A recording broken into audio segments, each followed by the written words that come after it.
Hindi to pabango, pero mabango. Like kapag ginagamit ko siya sa hair ko or sa scalp ko, talagang amoy na amoy, kaya gustong gusto ko siya. Pero guys, this is hair growth serum. So kung numinipis yung hair nyo at gusto nyo magtubuan ng mabilis yan, pwede nyo gamitin to. This is from Lumay. Ayan, ito yung product ng aking pinakamamahal na kaibigan na si Meiko Montepalco. Pero guys, talagang bumibili ako ng mga product niya. Sobrang dami ko dito. Ito na yung mga naubos ko Lumay products. Ayan, yung mga shampoo and conditioner. Ito din yung mga bago.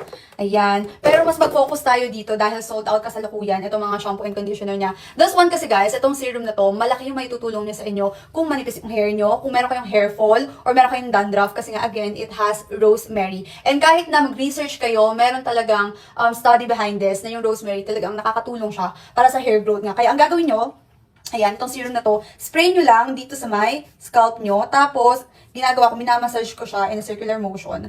Ganyan. Tapos okay na. Basta everyday ha. Be consistent kung gusto nyo kumapal yung hair nyo. Ako kasi kailangan ko talaga nito kasi, girl, di ba, naka-hair extension lang ako. So, ibig sabihin, itong makapal na to, hair extension lang yan. Numipis yung buhok ko dahil nga kakapa-hair extension.